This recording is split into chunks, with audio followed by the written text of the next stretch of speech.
সেদিন হঠাৎ করে দুদিনের জন্য চলে গেছিলাম কলকাতার বাড়িতে বেড়াতে। বেড়াতেও ঠিক নয়, আসলে বাবা মাকে দেখতে গেছিলাম। ওই বয়স্ক মানুষ দুটো ওখানে ফ্ল্যাটে একা একা থাকে। আমরা যাই, মাঝে মধ্যে দেখা করে আসি। আর আমিও অনেক দিন পর গেলাম, ওই প্রায় 5-6 মাস পরে গেছিলাম সেদিন বাবা মাকে দেখা করার জন্য। আর মেনলি যাওয়া হচ্ছে বাবা মা জলপাইগুড়িতে দাদার কাছে বেড়াতে যাবে, তাই গিয়ে একটু দেখা করে এলাম। তো সেদিন আমরা সকাল সকাল বাড়ি থেকে বেরিয়ে পড়েছিলাম। তো এখানে বর ওলা বুক করে নিয়েছিল।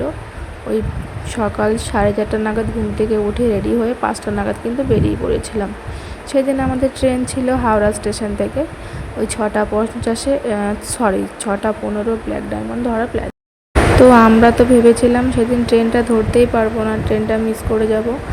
তো ফাইনালি কিন্তু আমরা ট্রেনটা ধরতে পেরেছিলাম। সেদিন সকালে এত ট্রাফিক ছিল, মানে এত সকাল, তখন প্রায় 5:10 কি 5টা এরকম সময় হচ্ছিল, তবু রাস্তায় প্রচুর ট্রাফিক ছিল। তো এটা হচ্ছে আমার শ্বশুরবাড়ির পাড়া, মানে আর এখানে পেট্রোল পাম্প থেকে ড্রাইভার দাদা এখানে পেট্রোল ভরে নিচ্ছিল। আর এখানেও প্রচণ্ড লেট করেছে, এত মানে আধ ঘন্টার উপরে কী কারণে লাগিয়েছে পেট্রোল পাম্পে জানি না। আর আমার এত অস্বস্তি লাগছিলো, এত শরীর খারাপ লাগছিলো, কারণ হচ্ছে সেদিন ভোরবেলা থেকেই আমার প্রচণ্ড জ্বর সর্দি। আর গাড়িতে তো আমার একদমই ভালো লাগে না, গাড়িতে চলার আমার একদম অভ্যেস নেই, কেমন আমার দম বন্ধ হয়ে আসছিল। কলকাতা শহরে থাকি না আমরা অনেক দিনই হলো, আর এখন কলকাতায় গেলে এই ভিড়ভাড়টা একদম ভালো লাগে না। এখন ওই মানে কি বলবো, ফাঁকা ফাঁকা জায়গায় থেকে এরকম অভ্যেস খারাপ হয়ে গেছে, এত ঘিঞ্চি জায়গায় গেলেই দম বন্ধ হয়ে আসে। আর আমি বিয়ের পরেও কিন্তু কলকাতায় সেরকম থাকিনি, আমার হাজব্যান্ডের কাজের সূত্রে আমাকে বাইরে বাইরে থাকতে হয়েছে।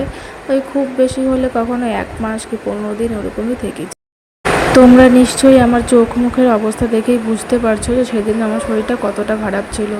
গাড়িতে বসে থাকতে একটুও ভালো লাগছিল না, আর এত বমি লাগছিল, বেশ কয়েকবার কিন্তু বমিও করেছি, ভীষণ অসুস্থ হয়ে গেছিলাম সেদিন আমি ওকে বলেছি যতদিন না গরম কমবে ততদিন তুমি আর আমাকে কলকাতা যাওয়ার কথা একদমই বলবে না।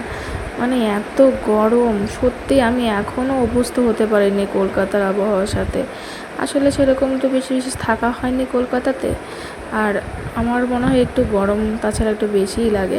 একেই তো সেদিন আমার ছিল ভীষণ জ্বর, তার ওপর থেকে এই গাড়ি বাসের ধোয়াতে না মানে এত অস্বস্তি লাগছিল, মানে কি বলবো, সমানে বমি বমি লাগছে। কিন্তু কি করব, সেদিন ফিরতেই হতো, কারণ ওর আবার অফিস ছিল, আবার ফিরে তারপরে আবার সংসারের সমস্ত কাজও করতে হয়, রান্না থেকে শুরু করে। আর 2 দিন বাড়িতে ছিলাম না, ঘরদোর গোছানো, ঘরদোর পরিষ্কার করা সবই কিন্তু একা হাতেই করতাম।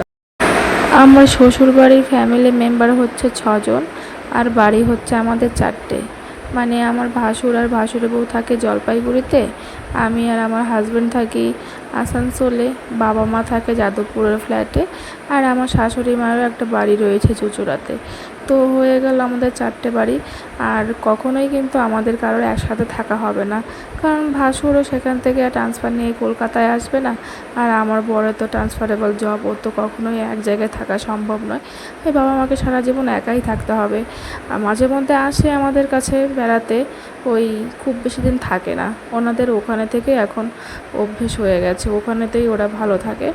আর এখানে মেডিকেল ফেসিলিটিও সেরকম বিশেষ নেই আমাদের এখানে, কিছু হলে সেই কলকাতাতেই দৌড়তে হবে এমার্জেন্সিতে।